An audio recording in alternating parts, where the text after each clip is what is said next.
नमस्कार दोस्तों, आप सभी का आपके अपने परिवार आईडी एग्जाम में स्वागत है। तो कैसे हैं आप सभी के सभी। उम्मीद करते हैं कि आप सभी अच्छे होंगे और आपकी तैयारी भी अच्छी चल रही होगी।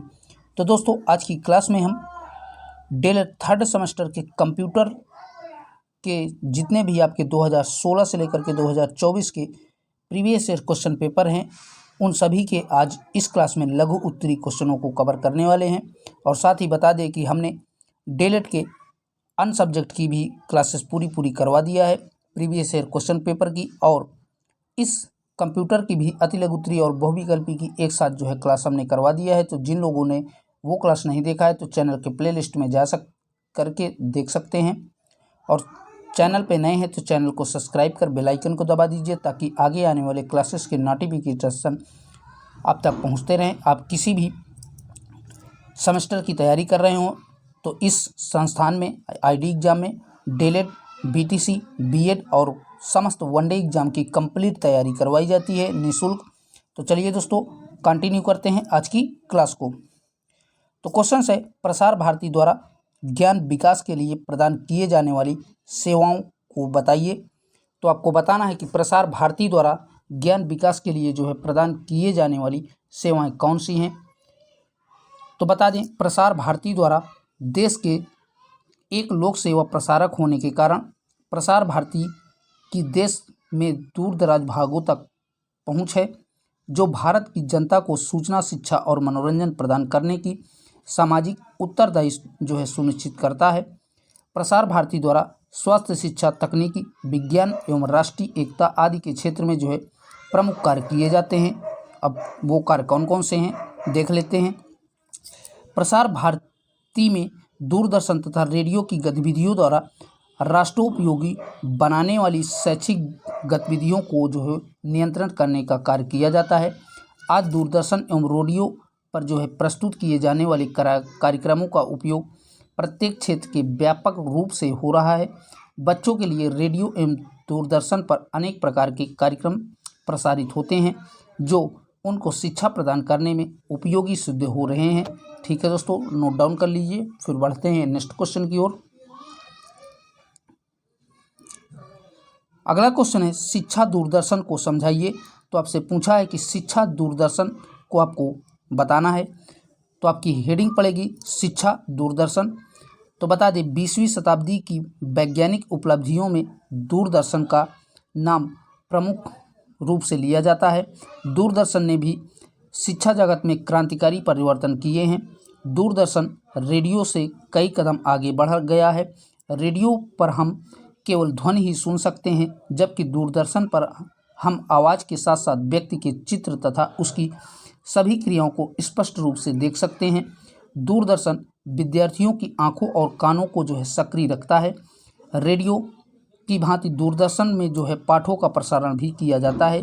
दूरदर्शन के द्वारा ही शिक्षा के विस्तार में काफ़ी जो है सहायता मिली है। ठीक है, कहने का मतलब दूरदर्शन के माध्यम में शिक्षा में के प्रचार प्रसार में बहुत ही उपयोगी हुआ है। इसमें जो है रेडियो की अपेक्षा हम चीज़ों को देखते भी हैं और सुनते भी हैं, लेकिन रेडियो में क्या होता है, चीज़ों को केवल हम सुन कर के ही सीखते हैं, लेकिन दूरदर्शन में हम चीज़ों को देखते हुए सीखते हैं। तो इसलिए ये शिक्षा जो है दूरदर्शन की बहुत ही उपयोगी है। ठीक है दोस्तों, आइए देखते हैं नेक्स्ट क्वेश्चन को।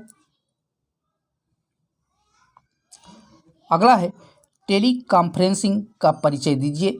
तो आपसे पूछा है कि टेली कॉन्फ्रेंसिंग क्या होता है। तो बता दें, आपकी हेडिंग पड़ेगी टेली कॉन्फ्रेंसिंग। तो बता दें, टेली कॉन्फ्रेंसिंग दो या दो से अधिक प्रतियोगियों के जो है एक साथ लाइव ऑडियो, दृश्य, श्रव्य बैठक। टेली कॉन्फ्रेंसिंग की क्षमता के साथ किसी संगठन के दूरस्थ टीमें भौगोलिक रूप से फैली होने पर भी सहयोग और संचार कर सकती हैं। ठीक है, किसके द्वारा, टेली कॉन्फ्रेंसिंग के द्वारा दूर दराज बैठे जो है इसमें बातचीत कर सकते हैं। इस प्रक्रिया के साधारण दो तरफा फ़ोन कनेक्शन की तुलना में अधिक परिष्कृत तकनीकी शामिल हैं। सबसे सरल रूप में एक टेली कॉन्फ्रेंसिंग एक इंटरएक्टिव ऑडियो कॉन्फ्रेंसिंग हो सकती है, जिससे दो या दो से अधिक स्थानों पर लोग स्पीकर फोन का संचार कर रहे हैं। अधिक उपकरणों और विशेष व्यवस्थाओं के साथ एक टेलीकॉन्फ्रेंसिंग, एक वीडियो कॉन्फ्रेंसिंग भी हो सकती है। ठीक है दोस्तों, नोट डाउन कर लीजिए टेलीकॉन्फ्रेंसिंग क्या होता है। आइए अब देखते हैं नेक्स्ट क्वेश्चन को। क्वेश्चन है, शिक्षण के उपयोग में आने वाले मुक्त डिजिटल शैक्षिक संसाधन कौन से हैं? तो आपसे शिक्षण के क्षेत्र में उपयोग होने वाले 2 मुक्त डिजिटल जो है शैक्षिक संस्थान पूछा है। तो आपकी हेडिंग पड़ेगी डिजिटल शैक्षिक संस्थान। तो बता दें, इलेक्ट्रॉनिक संसाधन जैसे एप्लीकेशन, सॉफ्टवेयर, प्रोग्राम या वेबसाइट जो छात्रों को सिखाने की गतिविधियां में जो है संलग्न करते हैं और छात्रों के सीखने के लक्ष्यों का समर्थन करते हैं। डिजिटल शिक्षण संस्थानों का उपयोग शिक्षा की कई तरह से जो है किया जाता है। इसका जो है कई प्रकार से इसका उपयोग किया जाता है और विभिन्न रूपों में लागू किया जाता है। पारंपरिक कक्षाओं में डिजिटल शिक्षण संस्थानों का जो है उपयोग प्राथमिक पाठ्यक्रम सामग्री के पूरक के रूप में किया जाता है, जबकि आभासी शिक्षण में डिजिटल संसाधन वास्तव में कक्षा की सामग्री बनाते हैं। ठीक है दोस्तों, तो डिजिटल शैक्षिक संसाधन क्या होता है हमने आपके साथ डिस्कस किया। स्क्रीनशॉट आप लेना चाहते हैं तो ले सकते हैं। आइए अब देखते हैं नेक्स्ट क्वेश्चन को।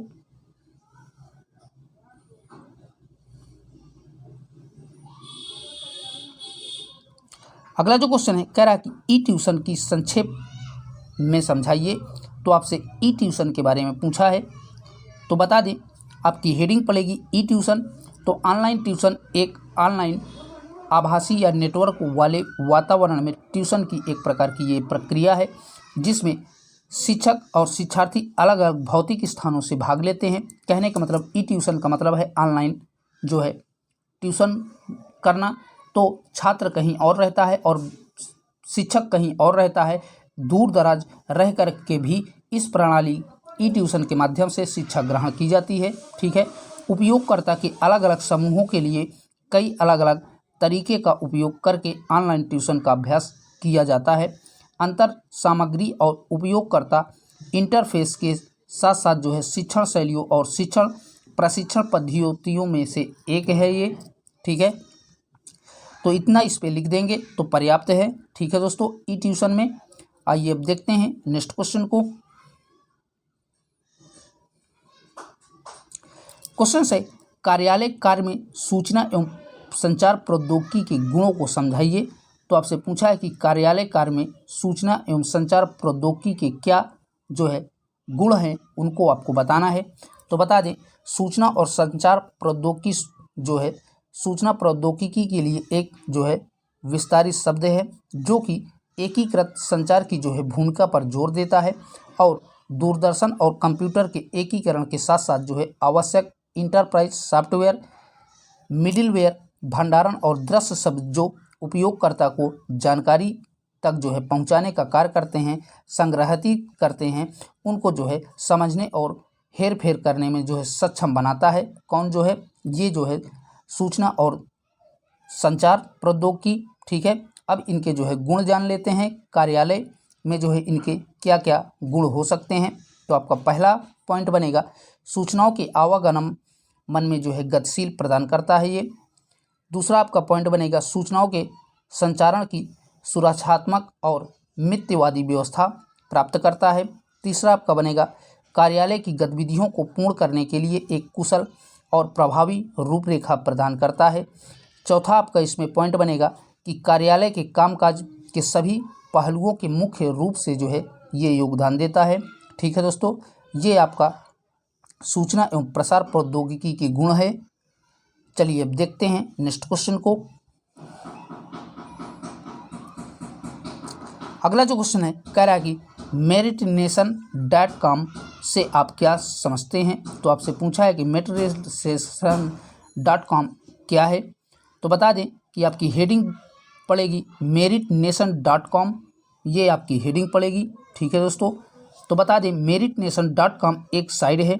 इस साइट में एनिमेटेड वीडियोज और साथ ही सब्जेक्ट वाइज नोट्स प्राप्त होते हैं। ठीक है, क्या प्राप्त होते हैं इसमें कि इसमें जो है एनिमेटेड वीडियोज और साथ ही सब्जेक्ट वाइज नोट्स प्राप्त किए जाते हैं और ये meritnation.com ऑनलाइन परीक्षा सुविधा प्रदान करने वाली विद्यालय स्तर की सबसे ज़्यादा उपयोगी एवं प्रचलित वेबसाइट है। इस वेबसाइट के द्वारा 12वीं की ऑनलाइन परीक्षा कराई जाती है, परंतु आज कक्षा 12 तक की परीक्षा ऑनलाइन संपन्न नहीं हो पाती, परंतु इस वेबसाइट के द्वारा जो है विभिन्न प्रकार की प्रतियोगी परीक्षाओं के लिए जो है छात्रों को गणित, रसायन विज्ञान, भौतिक विज्ञान की जो है तैयारी कराई जाती है। इस प्रकार meritnation.com द्वारा विभिन्न प्रकार की परीक्षाओं की तैयारी माध्यमिक स्तर के विद्यार्थियों के लिए जो है कराई जाती है। ठीक है दोस्तों, तो यही होती है आपकी merit.com। चलिए बढ़ते हैं नेक्स्ट ईयर के क्वेश्चन पेपर पे। अब दोस्तों हम आ चुके हैं नेक्स्ट ईयर के क्वेश्चन पेपर पे। जो आपका प्रश्न पूछा था, दूरदर्शन द्वारा शिक्षा के लिए प्रदान किए जाने वाली सेवाओं को बताइए। तो आइए जान लेते हैं कि दूरदर्शन द्वारा शिक्षा के लिए प्रदान किए जाने वाली सेवाएं कौन कौन से हैं। अभी जस्ट पीछे वाले प्रीवियस ईयर क्वेश्चन पेपर में भी हमने ये जो प्रश्न को कवर किया है। ठीक है दोस्तों, वहाँ पर इसकी भाषा अलग थी। तो आपकी हेडिंग पड़ेगी दूरदर्शन द्वारा शिक्षा के लिए प्रदान किए जाने वाली सेवाएं निम्नलिखित हैं। पहला आपका बनेगा पूर्ण कक्षा शिक्षण रूप में। तो बता दें, दूरदर्शन कार्यक्रम के आधार पर पूरा कक्षा शिक्षण कार्य में किया जाता है और शिक्षक जो है दूरदर्शन द्वारा प्राप्त किए गए ज्ञान सूचनाओं के आधार पर जो है कक्षा का संचालन करता है तथा विद्यार्थी की समस्या का समाधान भी करता है। कहने का मतलब, जब दूरदर्शन के द्वारा कोई भी शिक्षा दी जाती है और उस दूरदर्शन कार्यक्रम को खत्म होने के बाद जो बालकों में समस्याएं आती हैं, वो जो है शिक्षक द्वारा उन समस्याओं को दूर किया जाता है। ठीक है दोस्तों, अब दूसरा इसका पॉइंट बनेगा कि शिक्षण सहायक सामग्री के रूप में दूरदर्शन का शिक्षण का जो है प्रयोग कैसे किया जाता है। तो बता दें, दूरदर्शन द्वारा प्रसारित कार्यक्रमों को शिक्षक सहायता सामग्री के रूप में प्रयोग करता है। विज्ञान, तकनीकी आदि कक्षाओं में वह सहायक सामग्री के रूप में दूरदर्शन कार्यक्रमों का भी प्रयोग करता है।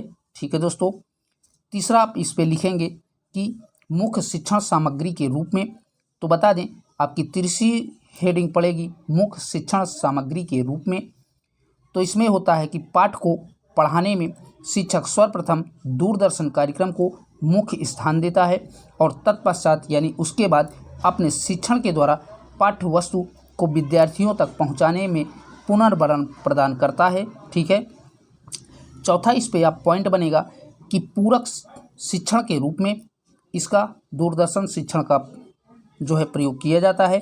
तो कक्षा शिक्षण में पाठ्य वस्तु के अंतर्गत सब कुछ स्थानों से स्पष्ट नहीं आ पाती, शिक्षक भी अपने व्याख्यान से इन्हें स्पष्ट करने में असक्षम होता है। ऐसी स्थिति में दूरदर्शन कार्यक्रम पूर्वक शिक्षण का कार्य करने में अपनी महत्वपूर्ण भूमिका निभाते हैं। ठीक है दोस्तों, नोट डाउन कर लीजिए। आइए देखते हैं अगले क्वेश्चन को। क्वेश्चन से कार्यालय स्वपालन से आप क्या समझते हैं। तो आपसे पूछा है कि कार्यालय स्वपालन किसे कहा जाता है। तो आपकी हेडिंग पड़ेगी कार्यालय स्वपालन। तो इसमें क्या है कि कार्यालय स्वपालन अथवा ऑफिस ऑटोमेशन एक सामान्य शब्द है। इसे जो है इंग्लिश में ऑटोमेशन कहा जाता है।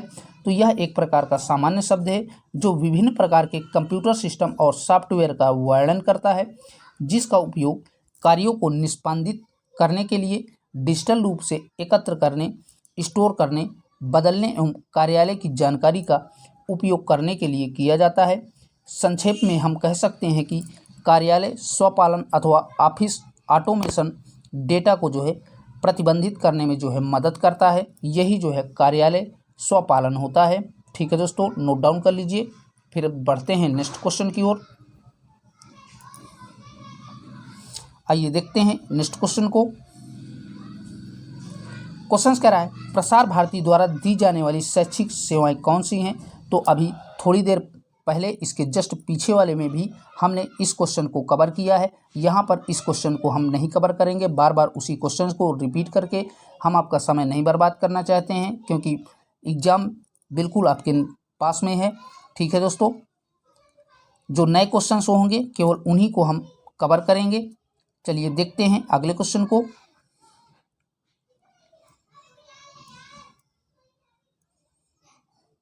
अगला जो क्वेश्चन है कह रहा है कि meritnation.com से आप क्या समझते हैं। तो ये भी क्वेश्चन आपका रिपीटेड है। अभी हमने merit.com के बारे में बताया, ठीक है दोस्तों, इसके जस्ट पीछे वाले में, यानी कि 2016 के क्वेश्चन पेपर पे। आइए अब देखते हैं अगले क्वेश्चन को। अगला जो क्वेश्चन है कह रहा है कि व्यावसायिक अथवा रोजगार सूचना के स्रोत का संक्षेप में वर्णन कीजिए। तो आपसे पूछा है कि व्यावसायिक अथवा रोजगार सूचना के स्रोत का संक्षेप में आपका वर्णन करना है। तो आपकी हेडिंग पड़ेगी व्यावसायिक सूचना अथवा रोजगार सूचना, ठीक है दोस्तों। तो इस पे लिखेंगे कि व्यावसायिक निर्देशन व्यवसाय चयन के संबंध में महत्वपूर्ण बात यह है कि व्यक्ति को अपनी रुचियों क्षमताओं को जो है ध्यान रखते हुए अनुकूलन व्यवसाय की खोज करनी चाहिए। व्यवसाय से संबंधित ऐसी सूचनाएं प्रदान करने में व्यावसायिक सूचना कक्ष महत्वपूर्ण भूमिका निभाते हैं और व्यावसायिक सूचना के मुख्य स्रोत निम्नलिखित हैं। अब आइए इसके स्रोत को जान लेते हैं व्यावसायिक सूचना और रोजगार सूचना के।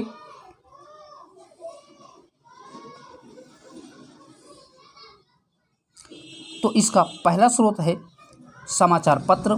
तो बता दें विधित समाचार पत्रों में जो है रोजगार संबंधी सूचनाएं प्रकाशित होती हैं जो व्यवसाय के इच्छुक व्यक्ति के लिए आवश्यक तथा उपयोगी हैं। समाचार पत्र दैनिक, साप्ताहिक, परीक्षा तथा मासिक हो सकते हैं। दूसरा आपका इसमें बनेगा सरकारी सूचनाएं। तो सरकार की ओर से समय समय पर बेरोजगार युवक युवतियों के लिए लाभार्थ सूचनाएं जो है प्रकाशित की जाती हैं।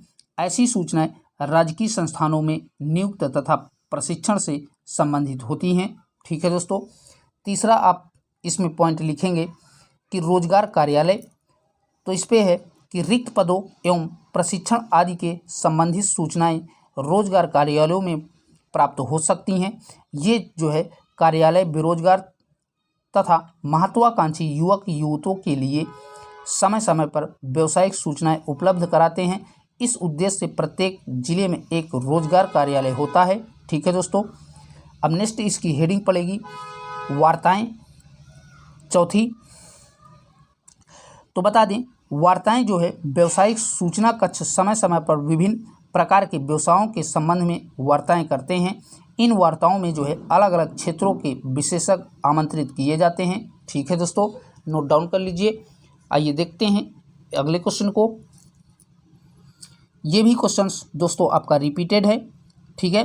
अब हम बढ़ते हैं नेक्स्ट क्वेश्चन की ओर, क्योंकि ई ट्यूशन के बारे में आपसे पूछा है तो ये भी आपका क्वेश्चन रिपीटेड है। और जितने भी क्वेश्चन रिपीट हो रहे हैं तो उनको आप जान लीजिए कि इम्पॉर्टेंट हैं, ठीक है। उनको अच्छे से पढ़ के जाइएगा। एक एक बार हमने इनको बता दिया है। चलिए देखते हैं नेक्स्ट क्वेश्चन को। अगला क्वेश्चन है वीडियो कॉन्फ्रेंसिंग को समझाइए। तो आपको वीडियो कॉन्फ्रेंसिंग के बारे में बताना है। तो बता दें वीडियो कॉन्फ्रेंसिंग इंटरनेट पर दो या दो से अधिक दूरस्थ पार्टियों के बीच लाइव दृश्य कनेक्शन होता है जो आमने सामने ही बैठकर अनुकरण करती है, ठीक है। वीडियो कॉन्फ्रेंसिंग महत्वपूर्ण है क्योंकि यह उन लोगों को जोड़ती है जो आमतौर पर आमने सामने संबंध बनाने में सक्षम नहीं होते हैं। उनके लिए ये वीडियो कॉन्फ्रेंसिंग जो है बेहद उपयोगी होती है। और वीडियो कॉन्फ्रेंसिंग में दो स्थानों के बीच स्थिर छवियों और पाठ का प्रसारण प्रदान किया जाता है, ठीक है दोस्तों। आइए देखते हैं इसके आगे। यह कई स्थानों के बीच पूर्ण गति वीडियो छवियों और उच्च गुणवत्ता वाले ऑडियो का भी प्रसारण करती है, ठीक है, वीडियो कॉन्फ्रेंसिंग। तो आई होप वीडियो कॉन्फ्रेंसिंग आप अच्छे से समझ गए होंगे। चलिए अब बढ़ते हैं नेक्स्ट ईयर के क्वेश्चन पेपर पे। अब दोस्तों हम आ चुके हैं नेक्स्ट ईयर के क्वेश्चन पेपर पे। तो क्वेश्चंस कह रहा है शैक्षिक तकनीकी का शिक्षण अधिगम प्रक्रिया में क्या उपयोग है, समझाइए। तो आपसे पूछा है दोस्तों कि शैक्षिक तकनीक का शिक्षण अधिगम में की प्रक्रिया में क्या उपयोग है, उसके बारे में आपको टिप्पणी करना है। तो आइए आपकी हेडिंग पड़ेगी शैक्षिक तकनीकी का शिक्षण अधिगम प्रक्रिया में उपयोग। तो बता दें शैक्षिक तकनीकी दो शब्द से मिलकर के बना है, एक एजुकेशन और दूसरा जो है टेक्नोलॉजी से मिलकर के ये जो है शैक्षिक तकनीकी बना हुआ है, जिसमें जो है एजुकेशन का अर्थ शिक्षा देना, पढ़ना या प्रशिक्षित करना होता है। अतः अब जब शिक्षक अपने शिक्षण को जो है प्रभावशाली बनाने के लिए विभिन्न तकनीकी साधनों की जो है मदद लेता है, जिसमें शिक्षण एवं अधिगम दोनों प्रभावित होते हैं, तो उसे शिक्षण तकनीकी कहा जाता है। ठीक है दोस्तों, आइए अब देख लेते हैं इसके जो है उपयोग को। तो आपकी अगली हेडिंग पड़ेगी शैक्षिक तकनीकी को शिक्षण अधिगम में उपयोग जो है इसको। तो शैक्षिक तकनीकी की उपयोगिता आज दिन प्रतिदिन बढ़ती जा रही है। विश्व का प्रत्येक देश इसे अपना रहा है। तो इसमें उपयोगिता में पहली हेडिंग आपकी पड़ेगी शिक्षक के लिए उपयोगिता। ये जो है शिक्षक के लिए कैसे उपयोगी होती है। तो बता दें, शैक्षिक तकनीकों पर शिक्षक का पूर्ण अधिकार होता है। यदि शिक्षक जो है शैक्षिक तकनीकी का ज्ञान प्राप्त कर उसे व्यवहार में लाता है, तो वह अपने छात्र के व्यवहार का अध्ययन भली भांति कर सकता है। ठीक है दोस्तों, ये आपका शिक्षक के लिए इसकी उपयोगिता है। अब आइए जानते हैं अगले उपयोगिता के बारे में। तो प्रणाली उपगम का उपयोग। तो इसमें कैसी प्रणाली उपगम का प्रयोग किया जाता है। तो बता दें, शैक्षिक प्रशासन तथा प्रबंधन से संबंधित अनेक समस्याएं शिक्षक के सामने आती हैं, जिनका जो है अध्ययन करने के लिए शिक्षक प्रणाली उपगम का प्रयोग कर सकता है। शिक्षक को पाठ्य योजना बनाने के लिए उसे निरंतर जो है शैक्षिक तकनीकी की सहायता लेनी चाहिए। ठीक है, तीसरी आपकी इसमें हेडिंग पड़ेगी अधिगम के क्षेत्र में जो है इसकी उपयोगिता क्या होती है। तो बता दें, अर्थात सीखने के क्षेत्र में इसकी क्या उपयोगिता होती है। तो शैक्षिक तकनीक की शिक्षण अधिगम प्रक्रिया को अधिक प्रभावशाली और सार्थक बनाने में योगदान देती है, जिससे शिक्षा को एक अर्थपूर्ण दिशा की ओर ले जाया जा सकता है। अधिगम के क्षेत्र में जो है शैक्षिक तकनीकी की उपयोगिता विशेष रूप से सिद्ध हो रही है। ठीक है दोस्तों, आइए देखते हैं नेक्स्ट क्वेश्चन को। अगला है दूरस्थ शिक्षा की प्रमुख सीमाओं का संक्षिप्त वर्णन कीजिए। तो आपसे पूछा है कि दूरस्थ शिक्षा की प्रमुख सीमाओं का संक्षिप्त में आपको वर्णन करना है। तो बता दें, आपकी हेडिंग पड़ेगी दूरस्थ शिक्षा की सीमाएं।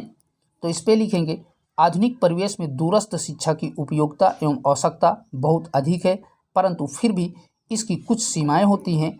यहाँ उनका उल्लेख संक्षेप में किया जा रहा है। ठीक है, जो कि निम्नलिखित हैं। पहला आपका इस पे लिखेंगे कि दूरस्थ शिक्षा एक मार्मिक होता है, जिसे निर्देशन अथवा परामर्शदाता अपनी योजना अनुसार उसकी व्यवस्था करता है और शिक्षार्थी उसका अनुकरण करते हैं। ठीक है दोस्तों, दूसरा है इसमें पॉइंट लिखेंगे समय के अंतराल में दूरस्थ शिक्षा की धाराएं दृष्ट होती हैं और उनमें लोच अथवा नमन्यता नहीं रहती है। ठीक है, तीसरा आप इस पे लिखेंगे कि पाठ्य सामग्री की उपयोगिता के संबंध में शिक्षार्थियों से कोई राय नहीं ली जाती है। इस पे चौथा आप इसमें लिखेंगे कि कभी कभी मुद्रित पाठ्य सामग्री समय पर शिक्षार्थियों को नहीं भेजी जाती है। और लास्ट इसमें पांचवा पॉइंट लिखेंगे कि संपर्क कार्यक्रमों में परामर्शदाता शिक्षार्थियों की समस्याओं का जो है निराकरण करने में बहुत कम प्रयास करता है। ठीक है, तो ये इसके जो है गुण हो जाएंगे। आइए अब देखते हैं नेक्स्ट क्वेश्चन को। क्वेश्चन से वेब पोर्टल क्या है, इसकी उपयोगिता बताइए। तो आपसे पूछा है दोस्तों कि वेब पोर्टल क्या होता है और इसकी जो है उपयोगिता आपसे पूछा है। ठीक है दोस्तों, तो इस पे लिखेंगे वेब पोर्टल एक प्रकार का वेबसाइट ही है, जहां अलग अलग सोर्स से कई सारे सूचनाओं को एकत्रित कर एक सिग्नल प्लेटफॉर्म पर जो है उपलब्ध कराया जाता है। कहने का मतलब वेब पोर्टल एक प्रकार की वेबसाइट की तरह ही कार्य करती है, जहां पर अलग अलग जो है सोर्स से सूचनाओं को इकट्ठा करके एक सिग्नल में जो है एक जगह एकत्रित करके एक प्लेटफॉर्म में उपलब्ध कराया जाता है। लेकिन इसे एक्सेस करने में के लिए यूजर को लॉगिन करना पड़ता है, जिसके लिए यूजर नेम और पासवर्ड की ज़रूरत पड़ती है। ठीक है, वेब पोर्टल में। आइए अब इसके और बारे में जान लेते हैं, क्योंकि इसकी उपयोगिता भी पूछा है, तो इसकी उपयोगिता के बारे में जान लेते हैं। तो यह एक प्रकार का विशेष रूप से डिजाइन किया गया वेबसाइट होता है, जो किसी विशेष काम के लिए उपयोग किया जाता है। आजकल लगभग हर बिजनेस या ऑर्गेनाइजेशन में जो है पोर्टल की ज़रूरत होती है, जिसमें वहाँ के कर्मचारियों को एक ही स्थान पर सारी जानकारियाँ मिल जाती हैं। कहने का मतलब मोटे तौर पर जो है वेब पोर्टल उपयोक्ताओं को जो है आधारभूत जानकारी उपलब्ध कराता है, साथ ही इसके माध्यम से जो है विभिन्न अन्य साइट्स तक पहुंच सकते हैं। एक विशेष सुविधा यह है कि एक पोर्टल पर उपयोक्ता अपना स्वयं जो है कैलेंडर तैयार कर सकते हैं और महत्वपूर्ण अवसरों के लिए जो है रिमाइंडर भी बना सकते हैं। ठीक है, ये आपका वेब पोर्टल होता है और उसकी उपयोगिता होती है। ठीक है दोस्तों, आइए देखते हैं नेक्स्ट क्वेश्चन को।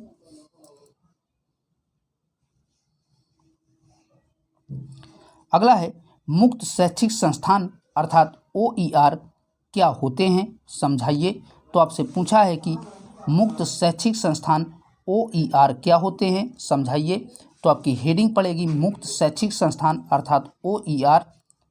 तो बता दें कि उन शैक्षिक संस्थानों को कहते हैं अर्थात OER उन शैक्षिक संस्थानों को कहा जाता है जो निर्बाध रूप से प्राप्त किए जा सकते हैं। इसके अंतर्गत अध्ययन, अध्यापन जो है, अनुसंधान आदि के लिए जो है उपयोगी लाइसेंस मुक्त टेक्स्ट मीडिया और अन्य डिजिटल वस्तुएं जो है शामिल होती हैं। ठीक है दोस्तों, और मुक्त शैक्षिक संस्थान सभी लोगों के लिए जो है उपलब्ध शैक्षिक जो है ये साधन है जिसका ज्यों का त्यों उपयोग किया जा सकता है।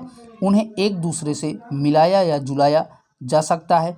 उनको जो है बेहतर बना करके किसी भी लाइसेंस के अंतर्गत पुनः निर्मित या पुनः वितरित किया जा सकता है। OER किसी भी प्रकार की शिक्षण या सीखने की सामग्री होती है। ठीक है, जिसको पाठ्य पुस्तकें, चित्र, वीडियो, स्लाइड, डेस्क, मूल्यांकन, पाठ्यक्रम और संपूर्ण पाठ्यक्रम जो है इसमें शामिल होते हैं।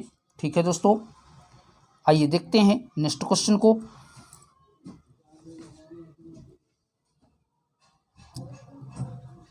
अगला जो क्वेश्चन है, ई पुस्तकालय क्या है, इसके लाभ बताइए। तो आपसे पूछा है कि ई पुस्तकालय क्या होता है और इसके लाभ भी आपको बताने हैं। तो आपकी हेडिंग पड़ेगी ई पुस्तकालय।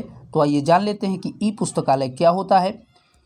तो बता दें, ई पुस्तकालय से अभिप्राय इलेक्ट्रॉनिक प्रारूप में एकत्रित दस्तावेजों से है जो इंटरनेट, CD-ROM, कंप्यूटर डिस्क पर जो है उपलब्ध होते हैं।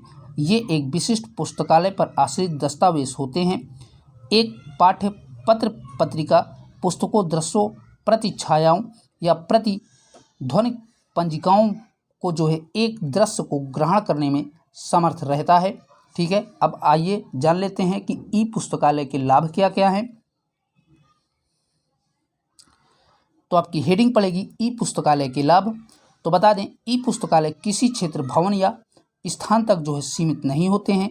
इस प्रकार के पुस्तकालयों से लाभान्वित होने वाले का विस्तार संपूर्ण विश्व में होता है और इनके लाभ निम्नलिखित हैं।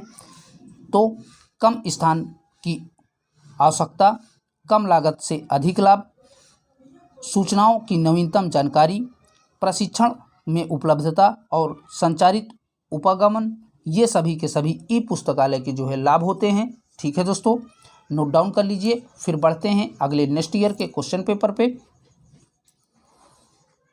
आइए बढ़ते हैं नेक्स्ट ईयर के क्वेश्चन पेपर पे। अब दोस्तों हम आ चुके हैं अगले नेक्स्ट ईयर के क्वेश्चन पेपर पे। तो क्वेश्चंस कह रहा है, इंटरनेट क्या है, इसकी विशेषताएं समझाइए। तो आपसे पूछा है कि इंटरनेट क्या है और इसकी विशेषताएं क्या हैं। तो बता दें कि इंटरनेट शब्द का उपयोग उन कंप्यूटर के नेटवर्क को संदर्भित करने के लिए किया जाता है जो सार्वजनिक रूप से सुलभ जानकारी को सामान्य बनाने में उद्देश्य से दुनिया भर के एक दूसरे से जुड़े हैं। यह नेटवर्क उपकरणों के बीच संचार के लिए एक सामान्य भाषा का उपयोग करता है। ठीक है, अब आइए जान लेते हैं इसकी विशेषताओं के बारे में कि इंटरनेट की विशेषताएं क्या क्या हैं।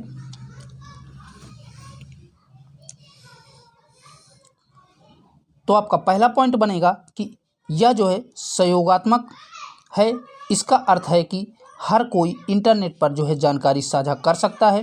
दूसरा आपका है कि यह दिन के 24 घंटे जानकारी प्रदान करता है और जो है जब तक कनेक्शन है तब तक पहुंचा जा सकता है। कहने का मतलब जब तक आपके पास डाटा है तब तक जो है आप इंटरनेट का यूज कर सकते हैं।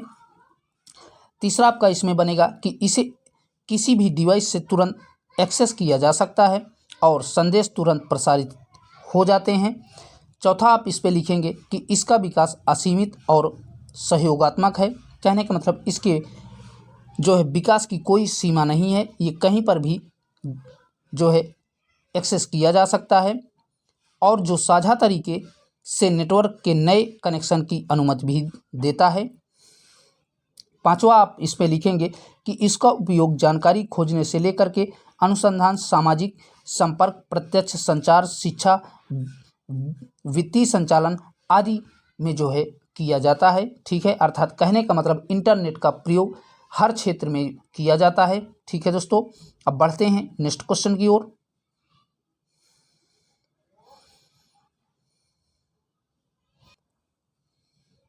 अगला जो क्वेश्चन है कह रहा है कि वेब पोर्टल क्या है। तो अभी इसके जस्ट पीछे वाले क्वेश्चन पेपर में हमने वेब पोर्टल के बारे में बताया है, तो इसको यहाँ पर हम डिस्कस नहीं करेंगे क्योंकि इसके बारे में विस्तृत जानकारी हम दे चुके हैं। आइए देखते हैं नेक्स्ट क्वेश्चन को।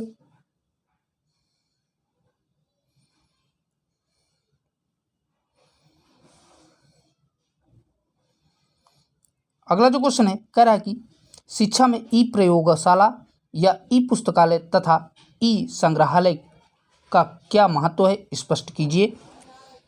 तो दोस्तों आपसे पूछा है कि शिक्षा के क्षेत्र में जो है ई प्रयोगशाला, ई पुस्तकालय तथा ई संग्रहालय क्या होते हैं, इनके महत्व को स्पष्ट करना है। तो आपकी हेडिंग पड़ेगी ई प्रयोगशाला के महत्व। तो बता दें ऑनलाइन लैब इस विचार पर आधारित है कि जो है प्रयोगशाला में किए जाने वाले प्रयोग ज़्यादातर कुशलता और कम खर्चे में इंटरनेट का उपयोग करके सिखाया जा सकता है। ठीक है, कहने का मतलब ऑनलाइन लैब का मतलब यही है कि कम खर्चे में कुशलतापूर्वक ज़्यादा से ज़्यादा चीज़ों को सिखाने का उद्देश्य इस ऑनलाइन लैब में किया जाता है। दूसरा आपका इसमें जो है पॉइंट बनेगा कि वास्तविक प्रयोगशाला तक पहुंच न रखने वाले सुलभ या महंगे होने के कारण जो है उपकरण उपलब्ध नहीं हैं, ऐसे छात्रों के लिए जो है ऑनलाइन प्रयोगशालाएं जो है उपलब्ध कराई जा सकती हैं। कहने का मतलब जो वास्तविक प्रयोगशाला में बच्चे नहीं पहुंच सकते हैं उनको जो है ऑनलाइन प्रयोगशाला के माध्यम से शिक्षा दिया जा सकता है। अब आइए ई पुस्तकालय का महत्व जान लेते हैं, क्योंकि एक प्रश्न में आपके 3 प्रश्नों को पूछा है। ठीक है दोस्तों, जैसे आपका डीएलएड फर्स्ट सेमेस्टर में जो है हुआ था, इस बार का थोड़ा पेपर टफ आए हैं जितने भी थे। तो क्वेश्चन से कह रहा है कि ई पुस्तकालय का महत्व, आपकी हेडिंग पड़ेगी। तो बता दें एक लाइब्रेरी पाठक को विभिन्न विषयों पर जो है नवीनतम जानकारी प्राप्त या पहुंच प्रदान करना, नियमित रूप से अपडेट किए जाने गए डिजिटल संसाधनों के साथ पाठक अपनी रुचि क्षेत्र में जो है नवीनतम शोध और विकास को अवगत कर सकते हैं इस ई पुस्तकालय के माध्यम से। ठीक है, दूसरा आप इस पे लिखेंगे कि ई पुस्तकालय के माध्यम से छात्रों को जो है समय का उपयोग करना सिखाया जाता है। ई पुस्तकालय के द्वारा तरह तरह की जो है पाठ्य सामग्री को तैयार किया जाता है और ई पुस्तकालय के लाभों को कंप्यूटर के माध्यमों से उपयोगी एवं सुलभ बनाया जाता है। अब जान लेते हैं ई संग्रहालय का महत्व, जो तीसरा प्रश्न आपसे पूछा था।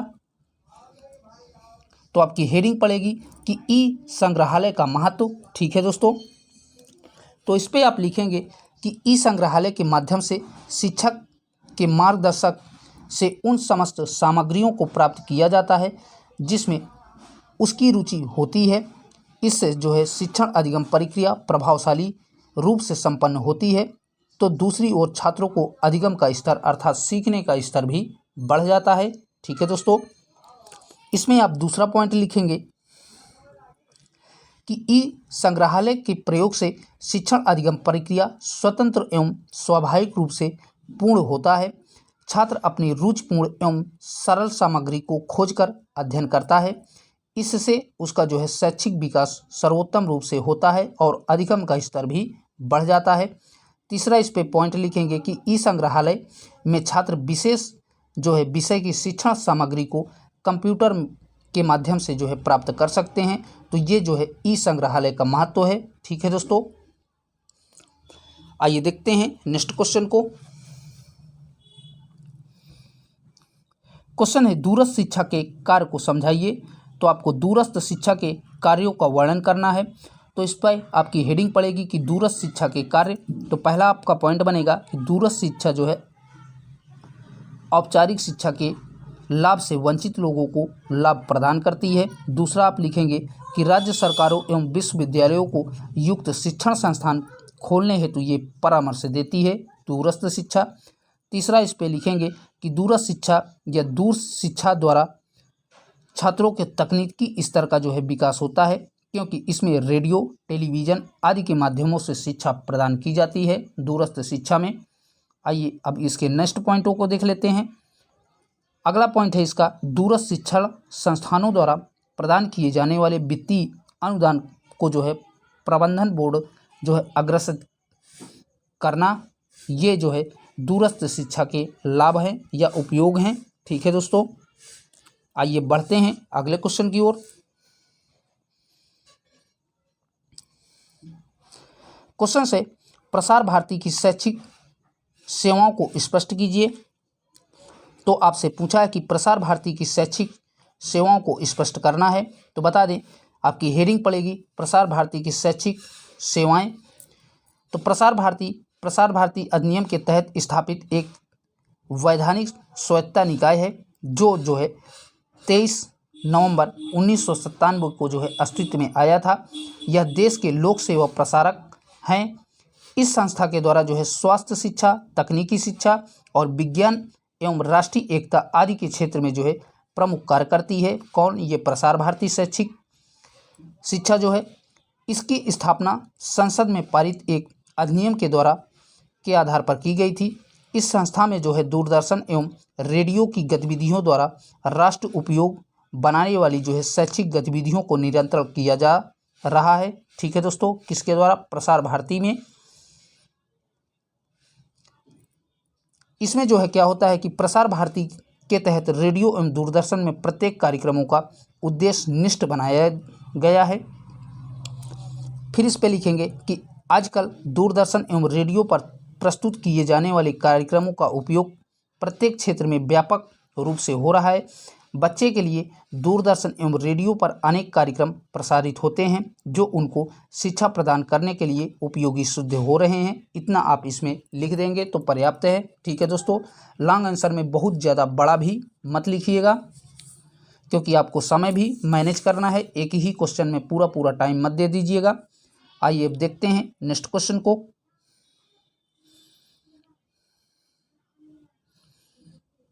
अगला जो क्वेश्चन है कह रहा है कि fresherworld.com की क्या भूमिका है। तो आपसे पूछा है कि fresherworld.com की क्या भूमिका है शिक्षा के क्षेत्र में। तो बता दें fresherworld.com 1.5 करोड़ से अधिक यूजर्स के जो है डेटाबेस के साथ भारत में एंट्री लेवल हायरिंग के लिए नंबर 1 जॉब पोर्टल है। हमारे देश में या इससे देश भर में प्रवेश स्तर की जो है स्थापनों में जो है हर महीने 4 लाख से अधिक बायोडाटा जो है जोड़े जाते हैं। और fresherworld.com एक ऐसी वेबसाइट है जहां पर आपको हर तरह की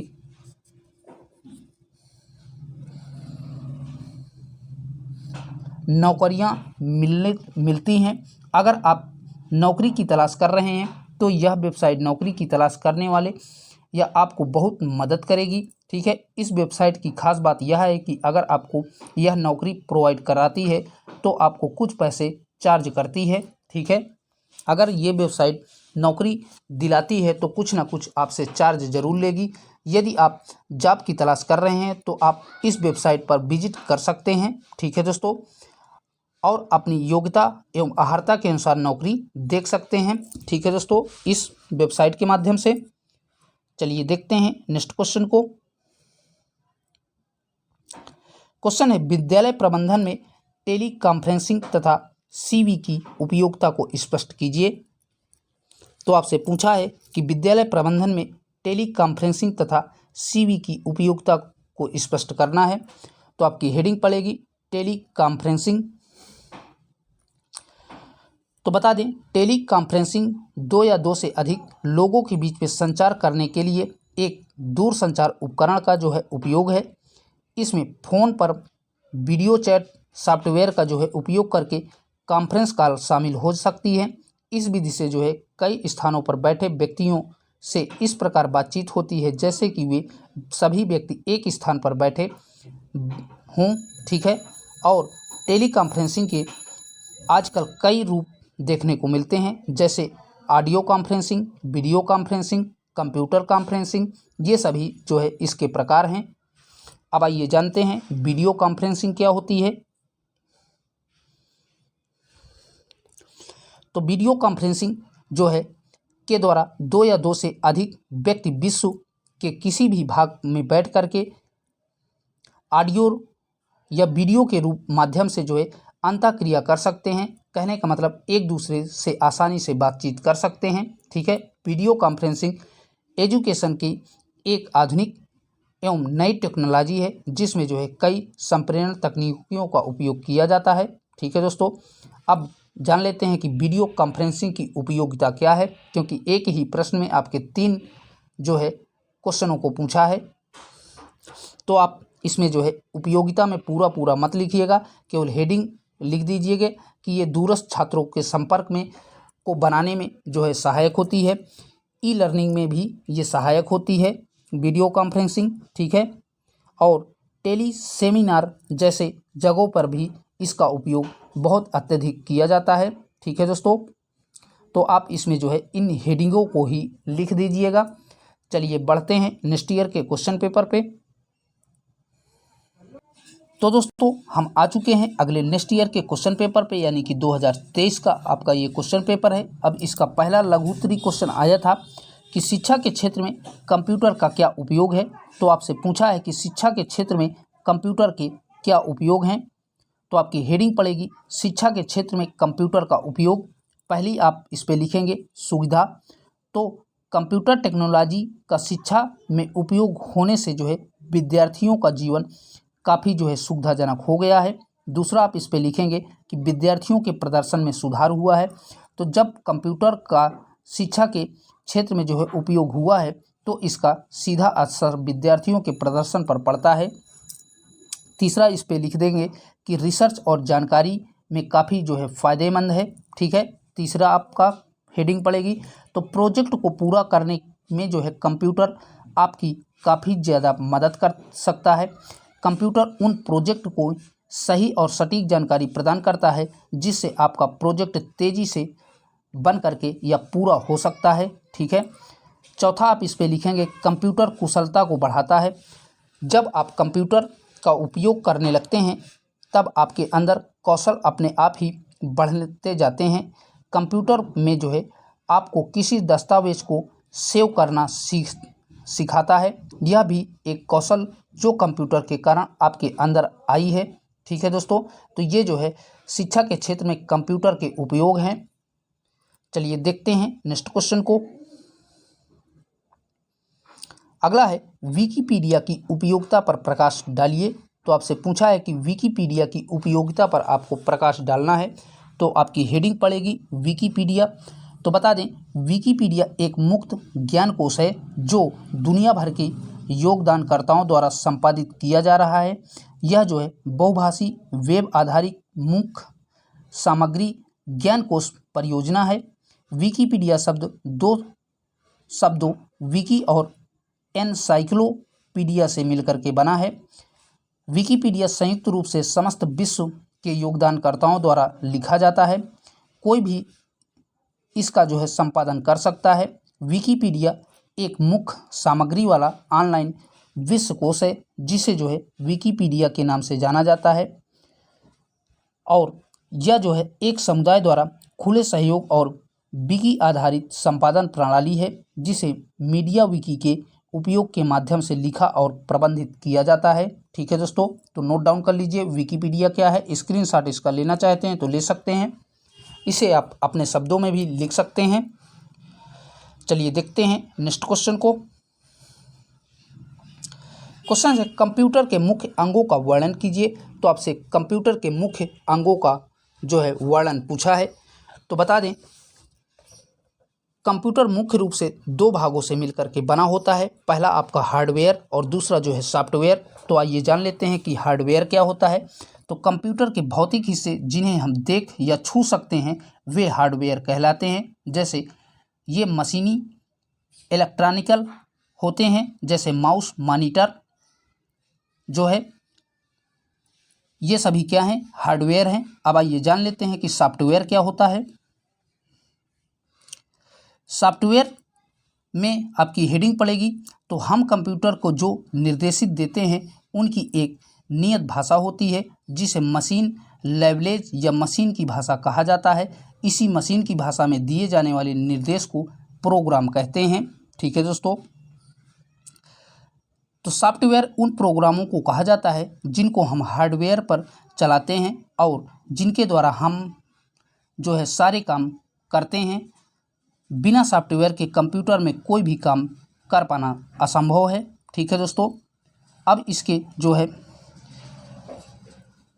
कौन कौन से भाग होते हैं। तो अर्थमेटिक लॉजिक यूनिट, तो सेंट्रल प्रोसेसिंग यूनिट के मुख्य 3 घटक होते हैं जिनमें से मेमोरी यूनिट, कंट्रोल यूनिट ये सभी जो है शामिल होते हैं।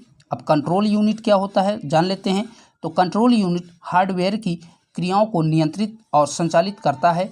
यह जो है इनपुट आउटपुट क्रियाओं को जो है नियंत्रित करता है। साथ ही मेमोरी में एलयू के माध्यम से जो है डाटा का आदान प्रदान भी करता है। ठीक है दोस्तों, किसका, डाटा का आदान प्रदान भी एलयू के माध्यम से किया जाता है कंट्रोल यूनिट में।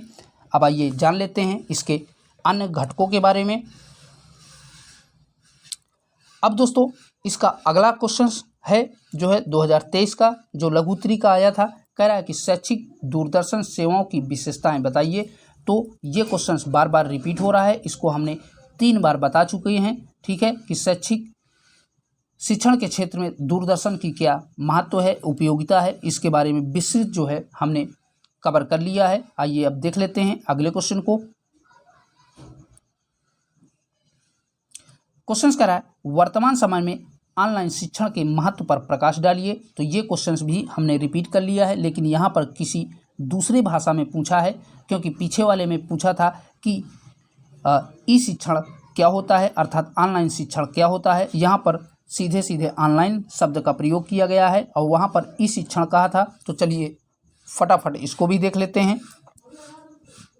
तो आपकी हेडिंग पड़ेगी ऑनलाइन शिक्षण के महत्व। तो बता दें शिक्षा हमारे जीवन का सबसे महत्वपूर्ण हिस्सा है। आज शिक्षा प्राप्त करने का इतना आसान तरीका मौजूद है कि हमें शिक्षा प्राप्त करने के लिए कहीं जाने की ज़रूरत नहीं है। आज के समय में इंटरनेट जैसी सुविधाएं सभी घरों में उपलब्ध हैं। आजकल गांव हो या शहर, हर जगह जो है ऑनलाइन शिक्षा बहुत प्रचलन हो रही है। हम देश विदेश कहीं भी ऑनलाइन शिक्षा से जुड़ सकते हैं। आज जो है ऑनलाइन शिक्षा हज़ारों छात्रों के लिए बहुत ही लाखों छात्रों के लिए बहुत ही फ़ायदेमंद और उपयोगी है। ठीक है, आप इस प्रकार से इसका जो है ऑनलाइन शिक्षा के बारे में लिख सकते हैं। ठीक है दोस्तों, आइए अब देख लेते हैं नेक्स्ट क्वेश्चन को।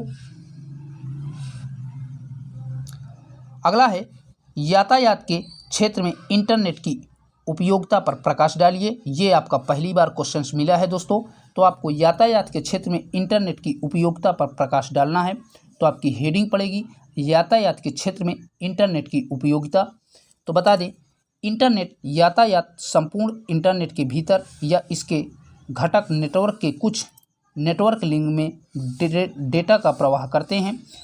सामान्य यातायात माप कुल मात्रा बाइट के जो है गुणकों की इकाई में जो है यह निश्चित समय इकाइयों को लाइट्स के संचारण के रूप में जो है प्रयोग किए जाते हैं।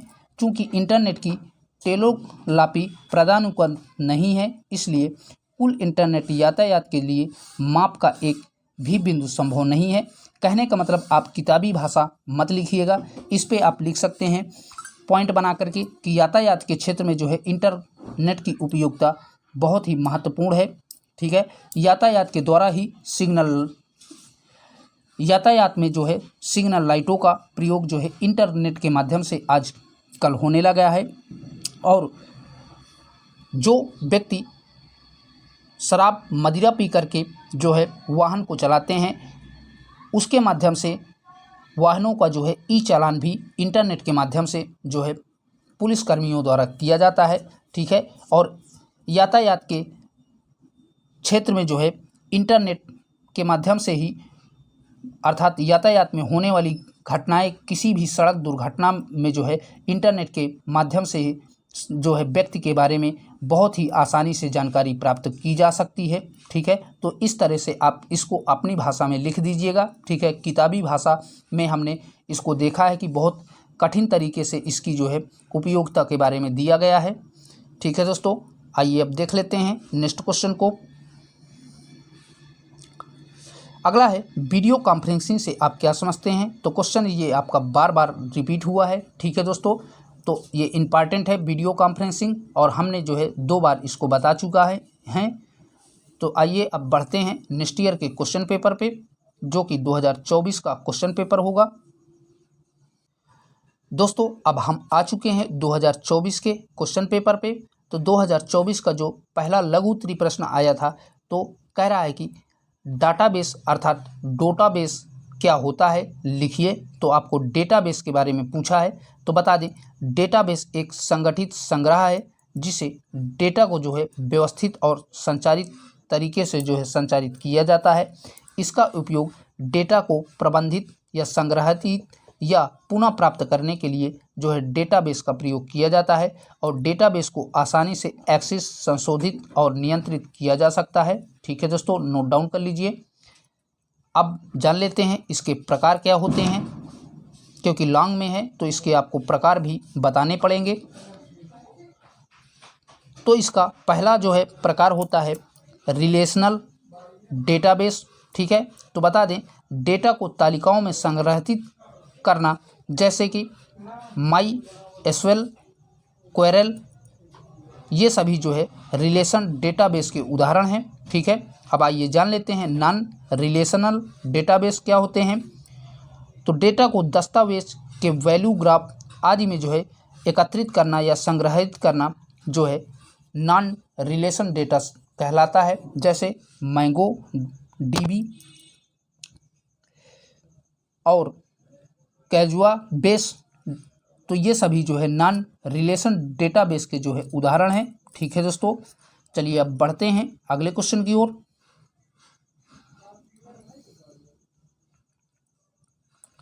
अगला जो क्वेश्चन है, कह रहा है कि लाइट पेन क्या है। तो ये भी आपका नया क्वेश्चन पूछा गया है। ठीक है, तो आपको बताना है कि लाइट पेन क्या है। तो बता दें कि आपकी हेडिंग पड़ेगी लाइट पेन। तो लाइट पेन एक जो है इनपुट डिवाइस है जिसे कंप्यूटर स्क्रीन पर लिखने या ड्रा करने के लिए इस्तेमाल किया जाता है, और जो है यह एक प्रकार की पेन जैसी डिजाइन होती है जो विशेष सेंसर का उपयोग करती है ताकि यह स्क्रीन के संपर्क जो है बना सके। और लाइट पेन का उपयोग मुख्य रूप से ग्राफिक डिजाइन या डिजिटल आर्ट और सिग्नेचर कैप्चर करने के लिए जो है किया जाता है। ठीक है दोस्तों, लाइट पेन का उपयोग किसके लिए किया जाता है, graphic design, digital art, signature capture आदि चीज़ों को जो है के लिए इसका उपयोग किया जाता है लाइट पेन का। ठीक है, चलिए देखते हैं नेक्स्ट क्वेश्चन को। अगला जो क्वेश्चन है, कह रहा है कि एनिमेशन क्या है, स्पष्ट कीजिए। तो आपसे पूछा है कि एनिमेशन क्या होता है, आपको स्पष्ट करना है, मतलब इस पर टिप्पणी करना है। तो बता दें, एनिमेशन एक तकनीकी है जिसमें चित्रों, वस्तुओं या छवियों को जो है क्रमबद्ध तरीके से दर्शाया जाता है। ठीक है, एनिमेशन में, ताकि वे गति करते हुए दिखें। इससे जो है स्थिर चित्रों को एक दूसरे के साथ जोड़कर उन्हें जो है गतिशील रूप प्रस्तुत किया जाता है। और एनिमेशन का उपयोग फिल्मों, वीडियो गेम, वैज्ञानिकों, शैक्षिक सामग्री, अन्य जो है मीडिया रूपों में जो है इसका एनिमेशन का प्रयोग किया जाता है। ठीक है दोस्तों, नोट डाउन कर लीजिए। आइए अब देखते हैं अगले क्वेश्चन को। अगला है कंप्यूटर नेटवर्क कितने प्रकार का होता है, नाम लिखिए। तो आपसे पूछा है कि कंप्यूटर नेटवर्क कितने प्रकार का होता है, उनको जो है आपको नाम लिखना है। तो बता दें, कंप्यूटर नेटवर्क मुख्य रूप से 3 प्रकार के होते हैं। कौन कौन से? पहला आपका LAN होता है। तो यह नेटवर्क एक सीमित क्षेत्र जैसे घर, ऑफिस बिल्डिंग के अंतर जो है काम करता है, ठीक है, कौन सा, लेन नेटवर्क। और दूसरा होता है आपका WAN नेटवर्क। तो ये जो है यह नेटवर्क बड़े भूभाग जैसे शहर, देश या महाद्वीप तक फैला होता है। इसमें जो है डेटा ट्रांसफ़र की स्पीड लैन की तुलना में कम हो सकती है, लेकिन यह बहुत बड़े क्षेत्र में जो है कनेक्टिविटी प्रदान करता है, ठीक है दोस्तों, WAN डेटाबेस। अब आइए जानते हैं तीसरा वाला क्या होता है, माइन नेटवर्क। ये आपका तीसरा नेटवर्क होता है। तो बता दें यह नेटवर्क एक शहर या नगर के भीतर काम करता है, ठीक है, और लैन और WAN के जो है बीच सीमा पर जो है ये आता है। यह आमतौर पर इंटरनेट सर्विस प्रोवाइडर्स द्वारा शहरों को जो है प्रदान करता है, ठीक है दोस्तों। आइए देखते हैं नेक्स्ट क्वेश्चन को। अगला जो क्वेश्चन है कह रहा कि शिक्षा में सूचना एवं संचार प्रौद्योगिकी की उपयोगिता पर प्रकाश डालिए। तो आपसे पूछा है कि शिक्षा के क्षेत्र में जो है सूचना एवं संचार प्रौद्योगिकी की उपयोगिता पर प्रकाश डालना है। ये आपका 2017 के क्वेश्चन पेपर में आया था।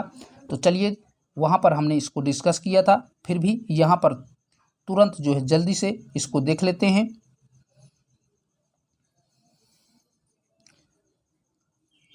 तो बता दें शिक्षा में जो है सूचना एवं संचार प्रौद्योगिकी का इस्तेमाल जो है बहुत ही फायदेमंद होता है, और इसकी अब उपयोगिता जान लेते हैं।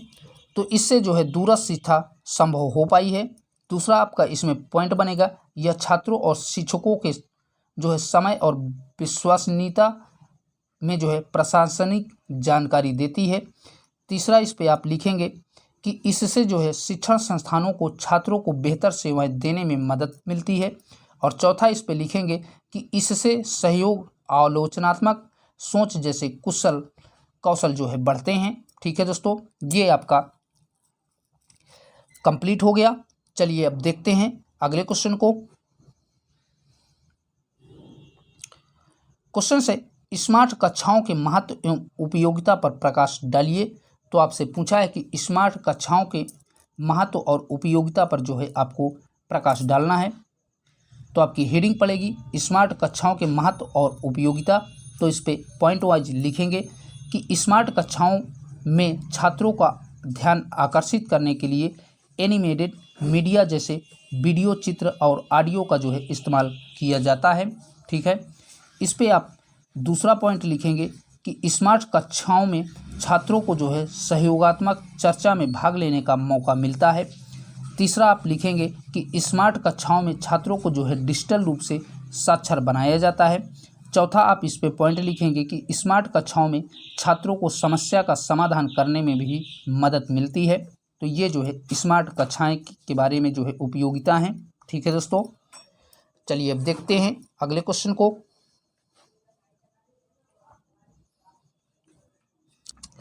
अगला क्वेश्चन है कह रहा है कि टेली कॉन्फ्रेंसिंग से आप क्या समझते हैं। तो आपको पूछा है कि टेली कॉन्फ्रेंसिंग से आप क्या समझते हैं। तो बता दें टेली कॉन्फ्रेंसिंग दो या दो से ज़्यादा लोगों के बीच ऑडियो वीडियो कॉल के जरिए जो है लाइव मीटिंग आयोजन करने का एक साधन या तरीका है। इसे वीडियो कॉन्फ्रेंसिंग भी कहा जाता है। क्या कहा जाता है, इसे जो है वीडियो कॉन्फ्रेंसिंग भी कहा जाता है, ठीक है दोस्तों। अब आइए इसको जो है इसके फ़ायदे जान लेते हैं कि वीडियो कॉन्फ्रेंसिंग के क्या क्या फ़ायदे हो सकते हैं। तो इसमें लोगों को एक साथ आने की ज़रूरत नहीं होती है। इसमें जो है मीटिंग को तुरंत या हफ्तों में अपने शेड्यूल किया जा सकता है। इसके ज़रिए जो है दुनिया भर के लोगों को एक साथ आना आसान हो जाता है वीडियो कॉन्फ्रेंसिंग के माध्यम से, ठीक है दोस्तों। तो दोस्तों आज के लिए इतना ही। यहीं तक आपके 2016 से लेकर के 2024 तक के क्वेश्चन थे जो प्रीवियस ईयर के, जो कि हमने आपके साथ जो है लघु उत्तरीय क्वेश्चनों को सभी को कवर किया।